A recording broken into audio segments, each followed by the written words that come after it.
I mean, you can't get impatient doing this. You can't get frustrated doing this. You can't get resentful doing this. You can't force it or control it doing it. I've seen what happens in the brain. I used to say genes create disease. Lie. It's an absolute lie. There's a very small percentage, about 5 to 1% of the people on the planet are born with a true genetic condition like type 1 diabetes. The other 95 to 99% is created from lifestyle or behaviors. Two identical twins sharing the same genome. One dies at 52, the other one dies at 88. Well, what happened there? It was the reaction to the environment that caused their genes to be switched on or upregulated to make a healthy protein, or downregulated to make a cheaper protein. And it turns out that when you're living in stress and living in survival, you're living in emergency mode, and that's not a time for growth and repair. Yeah. That's a time to mobilize all the body's energy, all its resources, from some endangered situation, real or imagined, in their life.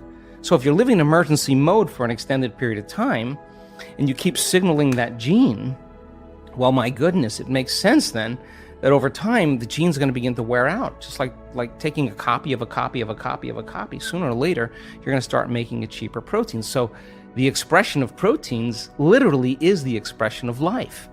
So then, is it possible then to signal the gene ahead of the environment? The answer is absolutely yes.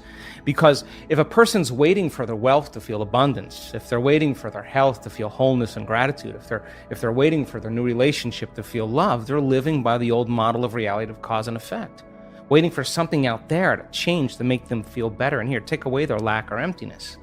But the moment the person embraces the emotion ahead of the event, if they understood what they were doing and why they were doing it, then if the environment signals the gene, and it does, and the end product of an experience in the environment is an emotion, when you embrace the emotion ahead of the experience, you're signaling the gene ahead of the environment. And if genes make proteins, and proteins are responsible for the structure and function of your body, you begin to become that very person. So it's not our wealth, it's not our health, it's not our new relationships, it's not the things we accumulate, it's who we become. Yeah. So we overcome the old self, which takes a great act of will and awareness, and we become somebody else.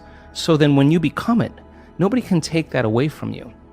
In fact, you know that you know how to do it, or you know that you are it. And an abundant person doesn't say, I'm abundant, I'm abundant, I'm abundant, or a healthy person doesn't say, I'm healthy, I'm healthy, I'm healthy. They don't say that, they are it. Yeah. So then most people have just been fooled by their senses, because their 5% of their conscious mind is holding the intent, but their body is habituated into a predictable future, or emotionally conditioned into the past, and they're saying, I'm healthy, I'm healthy, I'm healthy, or I'm happy, and the body's going, you're miserable, you're unhappy. That thought can't even make it past the brainstem to the body. So then, teaching people how to self-regulate, they have no idea when they start changing their emotional states, the amount of biological and energetic changes that take place within them and all around them. So then develop that skill and get really good at this. Then for the most part, you wouldn't be so interested in so many material things. You would be interested in facing off with yourself every day and asking, what is it that stands in the way between me and my future? What is it that stands in the way between me and my connection to the quantum field? I think that's the real question. This is an unlearning process. I mean, Watson and Crick, telling people that genes are a library of possibilities. So we express 1.5% of our DNA. The other 98.5% is called junk DNA, and that 1.5%. That's 23,688 genes we express. We have 140,000 proteins that make up the physical body. How could you have more proteins than genes? It should be 1-to-1. Because on one gene, you can have thousands of variations, depending on the signal. So I hypothesize that other 98.5% has to be signaled by electromagnetism. That the receptor sites on the outside of the cells are hundreds of times more sensitive to energy or electromagnetism than they are to chemistry. Chemistry is a downward causation. So imagine the person elevating their energetic state. Well, they are going to literally select and instruct new genes, and those genes may be the ones that create more significant and faster changes in the body. I mean, how do you explain a person in one meditation that's blind that comes out as now seeing? Like, what happened there? With a stroke patient who was paralyzed for years is now moving a limb. I mean, it's not matter that emits a field. That's an illusion. It's the field that creates matter. So then the fundamental question is, if you change the field, will you change matter? It's none of your business to change the tumor. That's the outcropping, that's the outpicturing of changing the pattern in the field. So getting people really good at this, and the closer they can connect to that unified field, the more their consciousness is connected to that consciousness, the shorter amount of time it'll take. I mean, I believe I'm an eternal being. I believe I'm eternal. And in fact, all religions that you study always talk about you're going to be around for eternity, whether it's heaven or hell, whether it's karma or whatever, nirvana, consciousness is going to exist. So you're going to be stuck with yourself for a very long time, which then begs the question, well, if I'm waking up now and have this healthy body and this charisma and successful, my goodness, I'm going to use the same passion, the life that I've created with those great habits, and I'm going to turn it inward, and I'm going to bloom like a flower in a new way. Because, hey, someone did it at 33 years old. You're 38. Mm-hmm. So what? There are people in this group that we're about ready to do that are in their 80s, and they could be home watching Wheel of Fortune, and they're all in. And you can't tell me you're too old to do this work. We have people in their 80s and a few in their 90s. I've seen their brain scans, and they know how to do it. And you know what? They're happy. You can't tell me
too sick to do this work any longer. We have really, really sick people that have reversed very serious health conditions and even genetic disorders that there were no solutions for in medical science.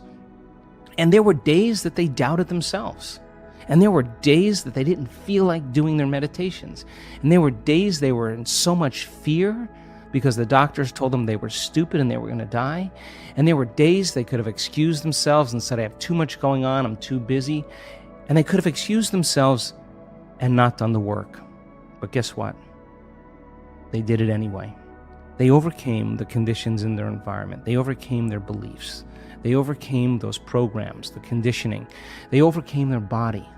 They overcame their fear.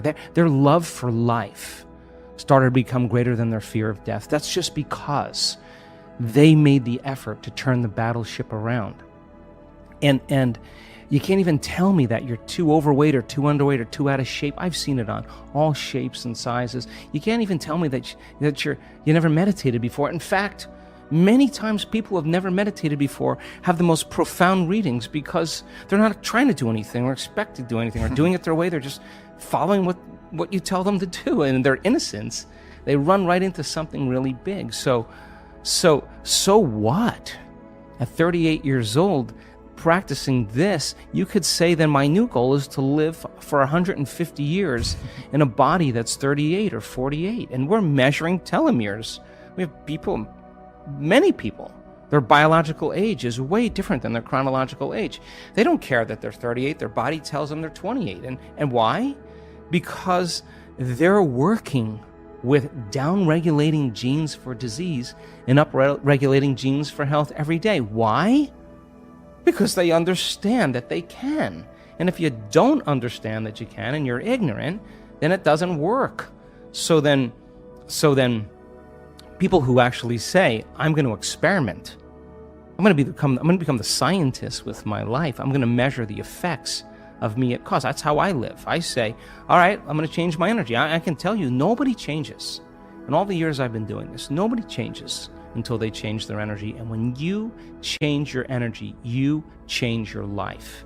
And why not every day instead of getting up and searching for your cell phone? 86% of the people that have a smartphone, the first thing they do when they wake up is they do their WhatsApp, their text, their Facebook. They take a picture of their feet, they post it on Facebook. Then they do their Instagram, take a picture of their cat, and then they link in and they check one email, the other email, they check the news, and now their attention on everything known in their life.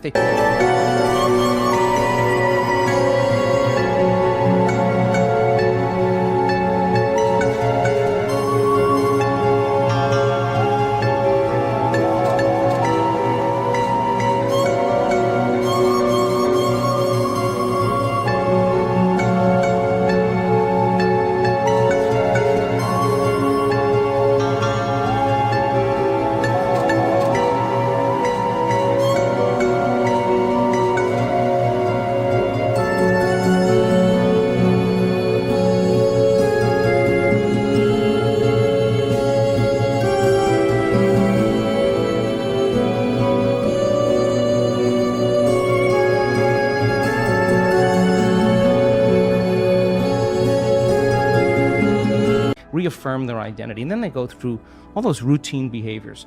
95% of them, they're not even present and conscious of. There's just a group of them. Or they're remembering their problems in their past. That's how they start their day. And don't expect anything in your life to change if your environment is controlling your feelings and thoughts. And if your environment is controlling how you feel and think, and I say to you, Aubrey, why are you so upset today? Oh, well, this person's upsetting me. What you're really saying is that person is controlling your feelings and your thoughts, and that means you're a victim to your environment. So to turn that around and you start realizing your feelings and thoughts create your environment, and you start seeing the effects of you at cause, you're going to react less to the people in your life because you're going to understand that you'll be back to the victim consciousness. And when you start seeing that you're creating outcomes in your life, you're going to believe more that you're the creator of your life and less the victim of your life. And I say, the more you practice it, the better you get at it. There's a new consciousness emerging. There's something happening where people are latching on to their own empowerment, latching on to their own unlimitedness. And it's becoming very contagious. So the person, I used to golf a lot with my friends, and I used to say to them, I'm a decent golfer, but I'd say to them, I'm just not good enough to get upset. I'm really not. But I'm going to have a lot of fun, and I'm going to play, and the more fun I have, the better I play. I watch, you duff a shot, and then you start getting angry and frustrated. It's the same thing. Yeah. That's your game is you're gonna make the same mistake on the next swing because your emotion is keeping you in your past. So you got to make a choice to self-regulate or not. And the ones that get right back on, that have ice water in their veins, that can settle down and refocus again, yeah, those are the ones that execute really well. So the person who can't get beyond themselves, it's just a matter of practicing. How many balls do you have to hit? How many punches do you have to throw? How many kicks do you have to throw? Till all of a sudden you start looking forward to doing it. And yeah, I can tell you this because I've been doing it for a very long time. Some days are easier than others, but I'm not going to give up. I'm just not. I mean, if I'm going to carve out some time, then I'm all in. I'm not going to shut my cell phone off. I'm going to can disconnect from it. It's all going to be there when I get back. What I'm going to do is I'm going to make my inner world more real than my outer world. And step by step, I mean, you can't get impatient doing this. You can't get frustrated doing this. You can't get resentful doing this. You can't force it or control it doing it. I've seen what happens in the brain. You're going to make your brain worse. So sooner or later, you start figuring out that isn't it. And all of a sudden, you start following the instructions. And you start going, wow, that was really easy. What was I doing up to this point? Everything but the formula. You were doing everything else but the formula, doing it your way, analytical mind telling you to quit, it's too hard, you'll never get it. Yeah, those are the exact things that are standing in the way between you and your future. And every time you become conscious that you do that and you settle back down, that's a victory. Every time your body wants to get up and check an email or check the cell phone or get up and get a cup of coffee and you settle it down, you're telling the body it's no longer the mind, that you're the mind. Every time it wants to go back to the past and romance some trauma just to reaffirm some emotional state, and you become conscious of that and you say, where I place my attention is where I place my energy, and I'm siphoning energy out of the present moment into the past, and you become conscious of it and you return back to the present moment, that's a victory. And every time you start thinking about the staff meeting at 6 o'clock or 5 o'clock in the afternoon, and that's the known, and you stop and you return back to the present moment, you're disinvesting your attention and energy out of that future, and you're making room for the unknown in your life, and that's a victory.